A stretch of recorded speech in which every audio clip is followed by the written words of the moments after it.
안녕하세요. 이 시간에는 강화학습에 대해서 설명을 드리도록 하겠습니다. 강화학습은 영어로 Reinforcement Learning이라고 하죠. 먼저 이 동영상을 한번 보시겠습니다. 고양이 두 마리가 있는데 배를 누르면 이 주인이 먹이를 주는데 몇 초도 안 지나서 벌써 고양이들이 배를 누르면 주인이 먹이를 주는 걸 알고 있어요. 자세히 보시면은 여기 갈색 고양이가 더 스마트한 것 같습니다. 자기한테 먹이를 안 주니까 옆에 있는 자기 친구 흰 고양이 배를 누르죠. 보시면은 이 강화학습은 이 행동 심리학을 기반으로 하고 있습니다. 그래서 이 에이전트 보시면은 고양이가 이 컴퓨터 에이전트라고 보시면 되고, 그 다음에 이 주인이 먹이를 주는 것이 환경이라고 보시면 되고요. 그 다음에 고양이가 하는 액션은 뭐냐면 가만히 있던가 아니면 배를 누르던가 두 가지가 액션이 됩니다. 그래서 요 애완견 길들이기 요거를 여러분들이 곰곰 생각해 보시면 강화학습을 배우시는데 강화학습의 개념을 익히시는 데는 큰 어려움이 없다고 생각이 되고요. 물론 이제 점점 깊숙이 학습을 하게 되면 여러 가지 공식도 나오고 그 다음에 이론도 나오긴 하지만 강화학습은 곧 애완견 길들이기다 이렇게 이해하시면 돼요. 그래서 보시는 것처럼 이 고양이한테 정확한 원하는 행동을 시키려고 하면 어떻게 하면 될까요? 원하는 행동을 했을 때 보상을 주면 돼요. 그렇게 되면 이 고양이는 정확하게 그 보상을 받기 위해서 주인이 원했던 행동을 하게 됩니다. 이것이 강화학습입니다.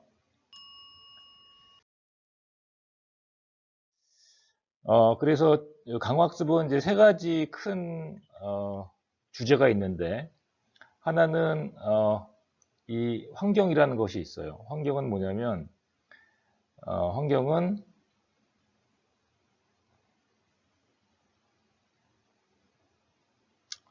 환경은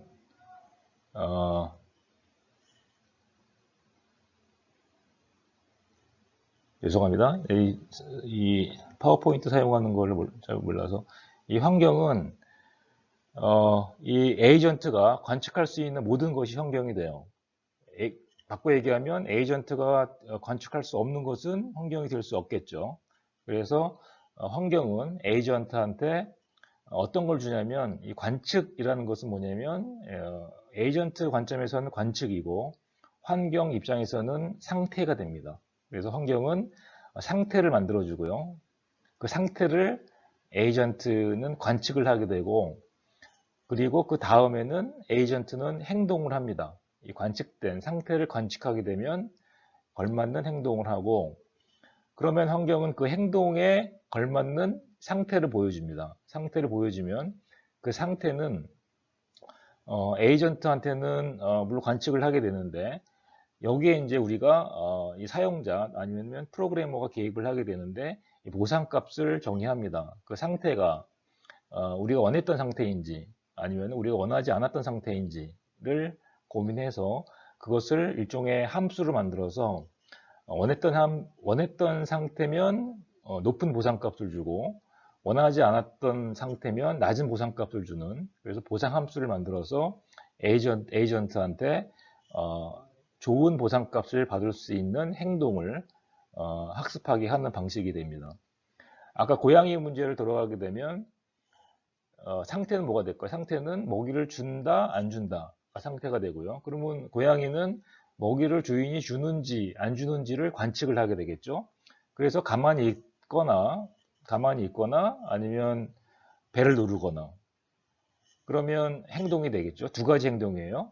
가만히 있거나 배를 누르거나 행동을 하게 되면, 그러면 사람은 주인은 환경이죠. 이 환경은 먹이를 주거나 안 주거나 하게 되는데, 먹이를 줬을 때 이걸 보상이라고 하는 거죠. 먹이를 줬을 때 보상이 되고, 그러면 이 에이전트는 배를 안 눌렀을 때는 먹이가 보상이 없었고, 배를 눌렀을 때는 먹이가 왔기 때문에 에이전트는 깨닫게 되는 거죠. 아, 배를 누르면 이 환경이 먹이를 주는 상태를 보여주는구나. 이렇게 에이전트는 반복적으로 학습을 하게 됩니다. 그래서 결국은 저희는 이 팔러스라는 파이를 구하는 것인데, 팔러스 파이 해놓고 요 스타 표시는 옵티말이라는 뜻입니다. 옵티말한 값, 가장 최적인 값, 최적으로 만들어주는 팔러스 정책을 찾는 것인데, 어떤 게 파라미터냐면 S라는 스테이트하고 A라는 액션 두 가지 파라미터를 인풋 받으면 그 파라미터를 조건으로 했을 때 어떤 행동이 어떤 정책이 가장 좋은지를 찾는 것이 강화학습을 푼다라고 얘기를 합니다. 강화학습이라는 말은 여러 논문에서도 쓰이고요. 그래서 강화학습이라는 말은 도대체 누가 만들었을까라는 말도 이제 궁금해 하실 것 같은데, 많은 사람들이 강화학습이라는 말은 마빈 민스키라고 아시죠? MIT의 교수님인데 돌아가셨어요. 2년 전에 돌아가셨고, 마빈 민스키하고 딘 에드먼드라는 그 당시에는 학생이었죠. 프린스턴 대학의 박사과정 학생이었는데 1951년에 이 두 양반이 뭘 했냐면 미로를 찾는 쥐를 한번 기계로 구현해 보자 라는 프로젝트를 진행했습니다. 어마어마하죠. 1951년이면은 저희 같은 경우는 6.25가 막 일어나고 그야말로 뭐 이런 아수라장이었는데, 그 당시에는 컴퓨터도 사실 뭐 나라에 한 대, 두 대, 이럴 때였습니다. 근데 이 마빈 민스키하고 딘 에드먼드라는 사람이 어떤 목표를 잡았냐면, 자기네가 미로를 찾는 쥐를 만들 수 있는 기계를 만들겠다라고 했어요. 그래서 40개 뉴런을 가지고 있는 쥐를 만들기 위해서 무려 3,000개의 진공관을 썼습니다. 보시는 게 이게 진공관이고요. 그래서 이 프로젝트 명칭은 그 스나크이라고 해서 Stochastic Neural Analog Reinforcement Calculator, 요 스나크 프로젝트인데, 아쉽게도 이 스나크 프로젝트는 실패했습니다. 그래서 친구들이 마빈 미로를 찾는 쥐를 만들려고 했다면서 성공했니 안 했니 뭐 이런 얘기가 오가다가 뭐 실패했어 그러다가 마빈 민스키가 화가 났는지 이 스낙이라는 거를 다 분해해 갖고 조각조각을 분해해 갖고 아는 지인들한테 보내줬는데 요 조각이 어떤 한 지인이 가지고 있던 스낙 본체의 한 부분이죠. 그래서 이 처음에 썼던 그 레인포스먼트, 이 강화시킨다, 이 뭔가 시행착오를 통해서 알고리즘을 강화시킨다라는 말을 처음 썼기 때문에 그 레인포스먼트 러닝이라는 강화학습이라는 말을 이 마빈 민스키가 했다라고 많은 사람들이 얘기를 하고 있고요. 그래서 레인포스먼트 러닝으로 벌어지고 있는 이 상황들, 저희는 대한민국의 인공지능의 핵폭풍이 몰아친 해가 바로 2016년이죠. 이세돌 구단을 이겼던 알파고 사건. 이 당시에 많은 분들이 저한테 알파고가 이기냐 아니면 이세돌이 이기냐라고 이제 많이 물어보셨는데, 저는 100%, 99.9%도 아니고 100% 이세돌 구단 이긴다라고 얘기를 했는데, 이 워낙 바둑이라는 것이 경우의 수가 많기 때문에 현재 가장 빠른 슈퍼컴퓨터를 한 100대, 1000대를 모아서 계산을 해도 이 바둑의 경우의 수를 풀 수 없어요. 풀 수 없는 그런 아주 복잡한 그런 보드게임인데, 그래서 과학적인 관점으로는 알파고가 절대로 이세돌 구단을 이길 수 없다 라고 예상을 했는데, 제가 사실은 이 5판의 이 알파고와 이세돌 구단의 바둑 대전을 다 지켜봤습니다. 지켜봤는데 이세돌 구단이 첫 번째는 좀 약간 장난스럽게 이렇게 뭐 별거 아니다라는 식으로 했다가 첫 번째 대국 한 30분인가 지나니까 얼굴이 확 굳었어요. 그래서 그랬을 때 이제 알파고의 이제 어떤 그 파워를 좀 제가 간접적으로 느끼긴 했는데, 어찌됐건 2016년에 알파고 이세돌 구단이 세 번째인가요? 네 번째 한번 이겼죠. 그래서 4대1로 지긴 했지만, 이 알파고가 바로 레인포스먼트 러닝 강화학습으로 학습된 그런 인공지능 프로그램이고요. 그 다음에 2017년에 이 당시만 하더라도 세계 제1인자였죠. 세계 1위 커제 구단을 역시 알파고가 이겼습니다. 요거는 미국 대학원에서 했던 프로젝트예요. 이 저희도 이제 강화학습 관련된 프로젝트가 두 개가 지금 진행되고 있는 걸로 알고 있는데, 한번 보실까요?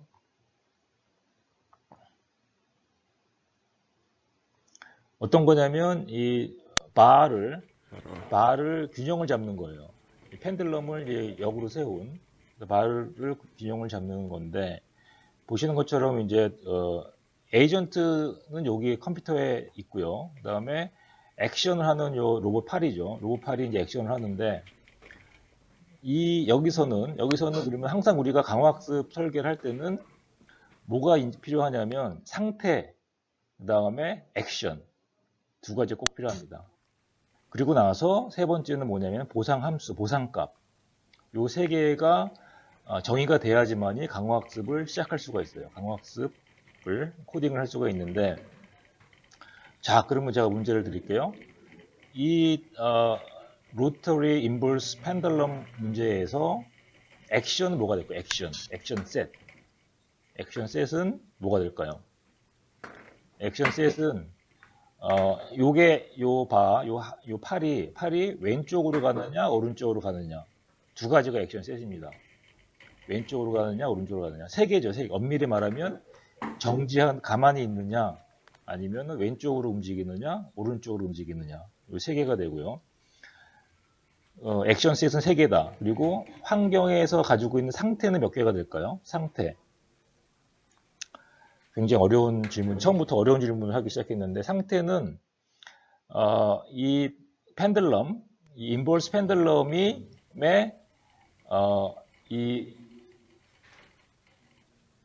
그 각도죠. 얼만큼 기울어 있는지 각도고요. 각속도, 시간별로 얼만큼 각도의 변화가 있는지가 되고, 왼쪽으로의 거리, 오른쪽으로의 거리, 그다음 왼쪽으로의 속도하고 오른쪽으로의 속도, 이렇게 돼요.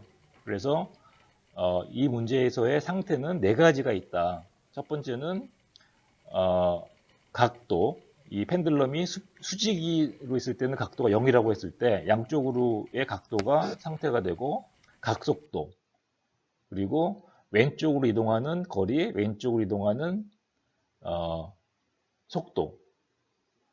왼쪽이 아니라 속도가 되겠죠. 속도 플러스면은 오른쪽이 될 테고, 마이너스면은 왼쪽이 될 테니까 그냥 속도가 됩니다.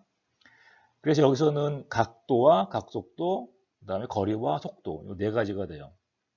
그리고 나서 여러분들이 보상함수를 정의하는 거죠. 보상함수는 뭐냐? 이 펜들럼이 예를 들면 5도 안쪽에 있을 때는 플러스 1을 주고, 5도를 넘어서게 되면 불안정하게 되죠. 5도를 넘어서게 되면 마이너스 2를 주는, 요거는 이제 저희가 고민을 하고 설정을 해야 되는 그러한 것입니다. 그래서 잊지 마실 게 뭐냐면, 강화학습을 푼다는 얘기는 에이전트의 행동이 뭐가 있는지, 그 다음에 에이전트가 관측할 수 있는 상태는 어떤 건지, 그리고 그 상태에 따라서 어떻게 보상함수를 정의해야지만이 에이전트가 우리가 원했던 행동을 할 수 있는지, 이 세 가지를 꼭 기억하시기 바랍니다.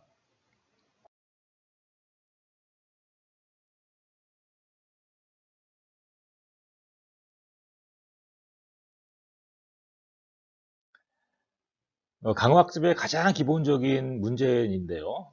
여러분들이 이제 강화학습을 보실 때 멀티 암드 밴딧이라는 말을 종종 보실 거예요. 이거는 이제 멀티 암드 밴딧이라는 말이 어떤 건지를 궁금해 하실 것 같아서 설명을 드리는데, 밴딧은 이 뭐죠? 카지노 가면은 왜 이렇게 딱 당겨서 왜 그 잭팟 나오는 거 있죠? 슬롯 머신. 슬롯 머신인데, 멀티암드 밴딧은 뭐냐면 슬롯 머신이 여러 개 있다는 뜻이에요. 그러니까 이 암이라는 건 레버죠. 암이 레버가 여러 개 있는 슬롯 머신이 내 앞에 펼쳐져 있고, 그 다음에 에이전트는 그 중에 하나를 땡길 수가 있어요. 그 중에 하나를. 그러면 이 문제에서는 보시면은 이제 카지노에 있는 그 슬롯 머신은 사실은 안에 여러 가지 확률을 조작을 해서 각 슬롯 머신마다 다 똑같지 않습니다. 어떤 슬롯 머신은 잭팟이 뭐 10만 분의 1이고 어떤 슬롯 머신은 잭팟이 뭐 500만 분의 1 이렇게 설계가 되어 있어요. 그랬을 때 이 에이전트가 어떤 순서로 이 암을 땡기는 것이 가장 그 잭팟을 전체적으로 내가 받을 수 있는 돈이 많은가를 계산하는 그런 가장 심플한 강화학습 문제입니다. 그래서 여기서는 A라는 것은 이제 액션이고요. R이라는 것은 리턴이라는 뜻입니다. 그래서 A라는 액션을 취했을 때 조건부 확률이에요. 이런 A라는 액션을 취했을 때 리턴 값을 맥시마이즈 할 수 있는 이 팔러시 요거를 구하는 것이 멀티 암드 밴딧을 푸는 문제가 되겠죠.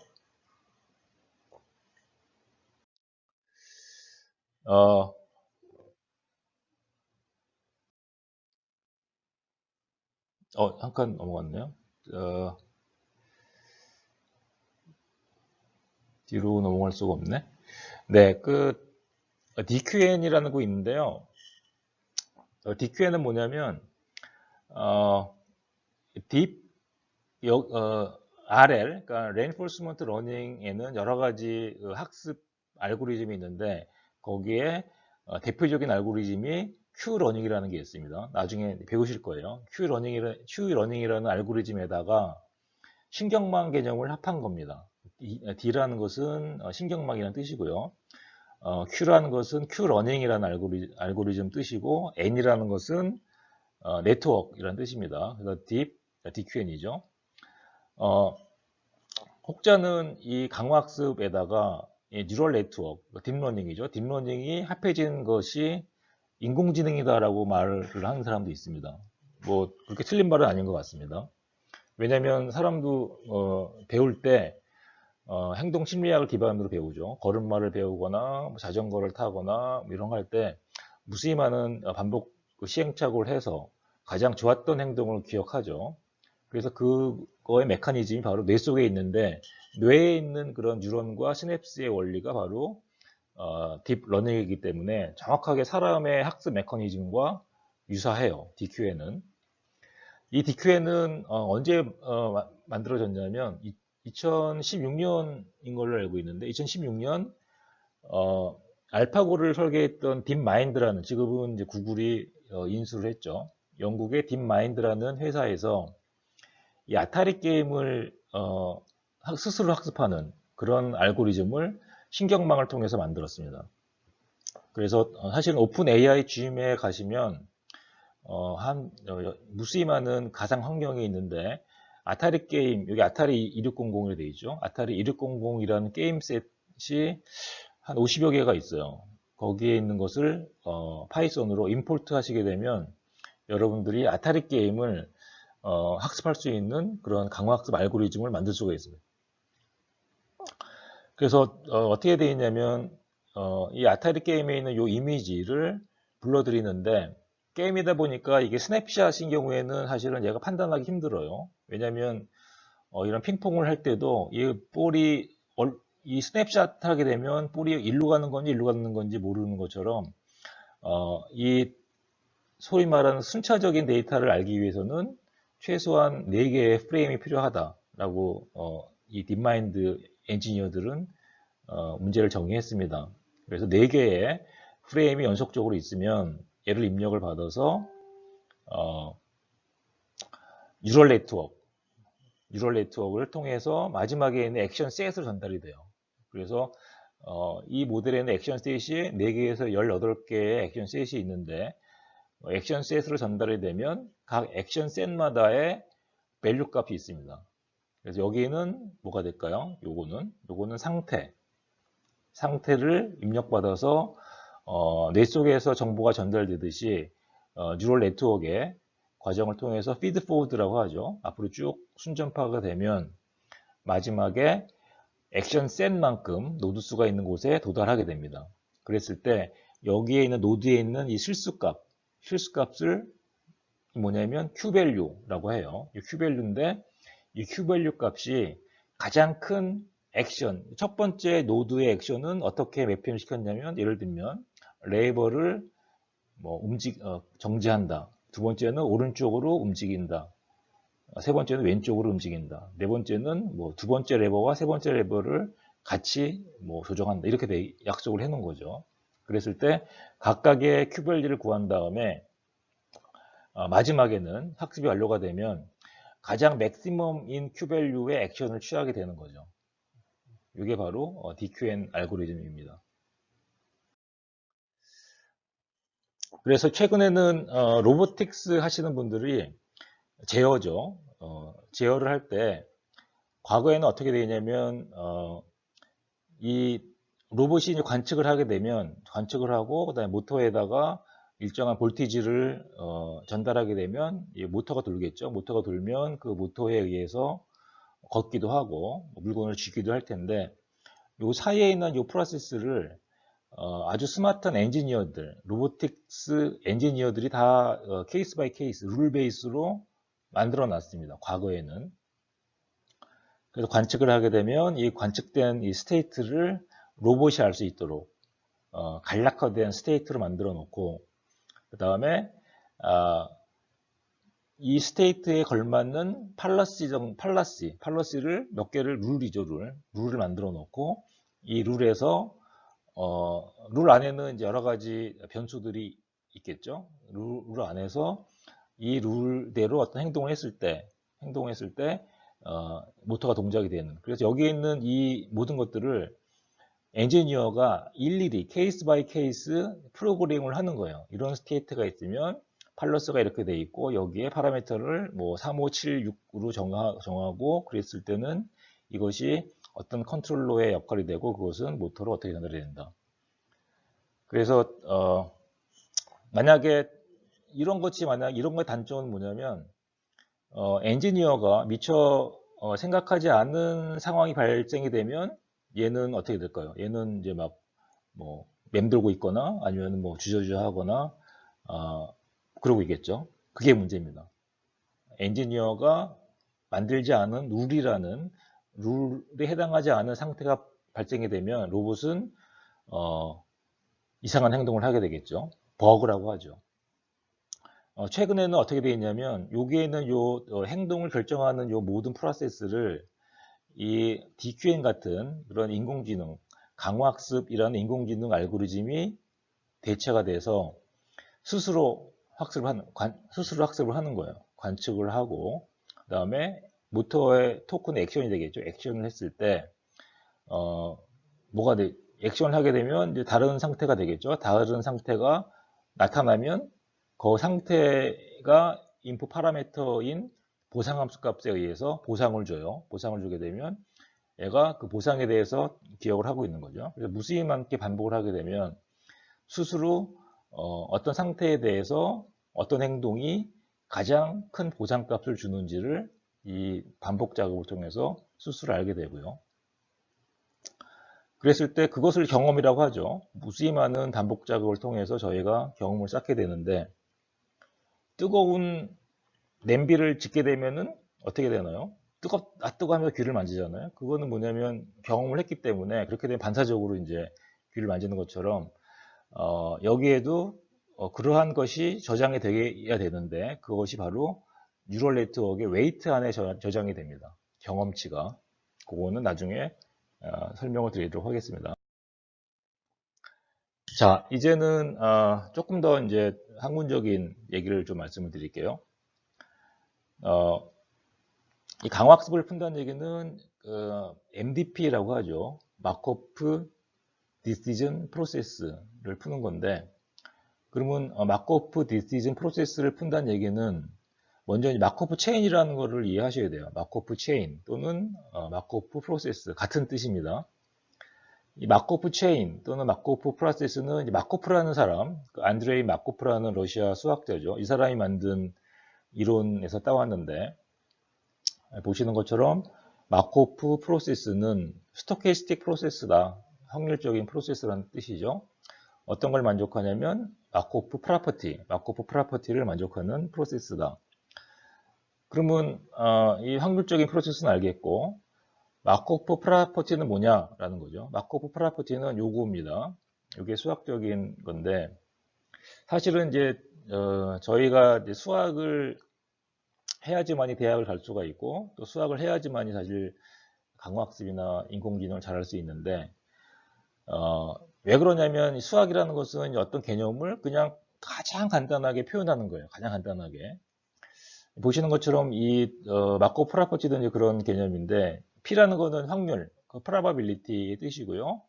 그 다음에 S라는 것은 state라는 뜻이고, T라는 것은 time이라는 뜻입니다. 첨자가 있다는 얘기는 타임테에서의 state, 얘는 T 플러스 1, 다음 스텝이 되겠죠. 다음 스텝 T 플러스 1에서의 state가 되는데, 요 말하는 거는 조건부 확률이에요. 자, 그러면은 이거는 무슨 뜻일까요? 얘는 타임이 1일 때의 상태, 그 다음에 타임이 2일 때의 상태, 타임이 t일 때의 상태의 모든 것을 다 조건으로 했을 때 타임 t 플러스 1에서의 상태를 갈 수 있는 확률이고요. 얘는 타임 t일 때 다음 스텝으로 갈 수 있는 확률은 같다라는 뜻인데, 이 얘기 뭐냐면 그 타임 t에서 다음 스텝으로 갈 확률은, 요거는 이제 상태 전이 확률이라고 하는데, 스테이트 트랜지션 프로바빌리티입니다. 그 얘기는 과거에 어떤 경로가 있더라도 관계없다는 뜻이에요. 이 뜻은. 그러니까 1, 2, 3, 4, 5 해갖고 t까지 와서 모든 경우를 다 고려했을 때 다음으로 갔을 때 확률과, 그냥 t 이꼴 타임 스텝 t에서 다음으로 갈 때 확률과 같다라는 말은 과거를 묻지 않겠다. 과거를 묻지 않고 현재 상태에서 다음 상태로 갈 수 있는 확률은 현재 상태만 나는 고려하겠다라는 뜻입니다. 사실은 역사학자들이 별로 안 좋아하는 프로퍼티입니다. 왜냐하면 과거를 묻지 않겠다는 뜻이에요. 현재만 보겠다. 마코프 프로세스는 뭐냐면 여기 보시면은 이제 확률적으로 우리가 상태가 전이되는 것을 정의하겠다라는 뜻입니다. 그러니까 상태 2에서 상태 A로 갈 때 전이되는 거, 이동하는 거를 뭘로 정의하느냐? 확률로 정의하겠다. 확률로. 2라는 상태가 있고 A라는 상태가 있을 때 2에서 A로 갈 수 있는 확률은 0.7, 그 다음에 2에서 자기 자신으로 돌아가는 건 0.3 이런 뜻입니다. 그러면 어떻게 될까요? 2에서 만약에 다음 타임 스텝이 됐을 때 얘는 이 확률을 따르게 되면 0.3만큼의 확률로 자기 자신으로 돌아오고요. 0.7만큼 A로 간다는 뜻이에요. 확률이기 때문에 얘가 가질 수 있는 모든 확률을 쭉 합해버리면 뭐가 돼야 될까? 1이 돼야 되겠죠. 확률이기 때문에. 마찬가지로 A에서 2로 갈 때는 0.4로 돼 있고, A에서 자기 자신으로 오는 것이 0.6이다 라는 것은 뭐가 될까요? 만약에 에이전트가 A 상태에 처해 있을 때 2로 전이할 확률은 0.4고 자기 자신, 그냥 앉아 있는 거죠. 그대로 앉아 있는 확률은 0.6이다 라는 겁니다. 그래서 저희는 이 상태에서 다른 상태로 가는 것을 스테이트 트랜지션 프로바빌리티라고 하고요. P라고 얘기합니다. 상태를 S라고 얘기하고.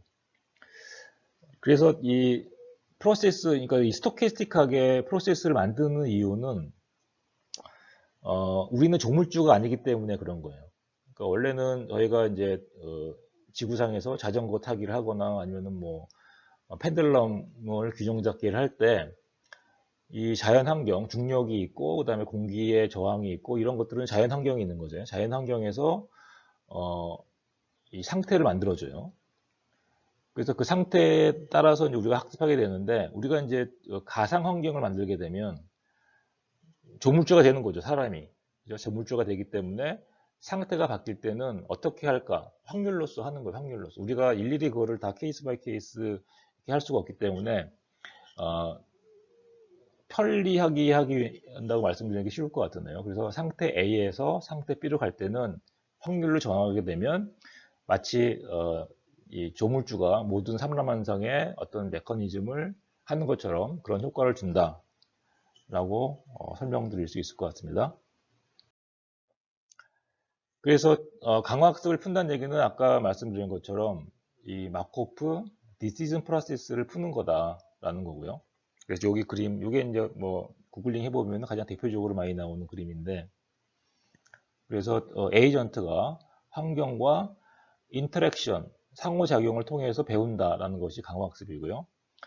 그래서 이 에이전트가 액션을 취하게 되면 이 환경은 뭘 보여주죠? 다음번 상태를 보여주죠. 그래서 여러분 잘 보셔야 될 게 이 T라는 첨자를 잘 보셔야 돼요. T라는 첨자. 그 액션은 T고 그 다음에 환경은 T 플러스 1이죠.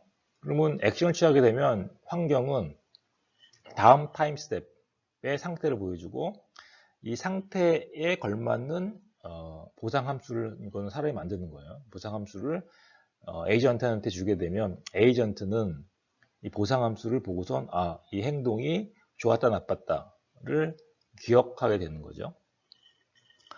그래서 강화학습의 그런 프로세스는 어떻게 되냐면 스테이트, 액션, 리워드, 스테이트, 액션, 리워드, 스테이트, 액션, 리워드 이게 쭉 이렇게 순차적으로 전개가 되는데 이거를 저희는 시퀀스라고 합니다. 또는 트레젝토리라고 해요.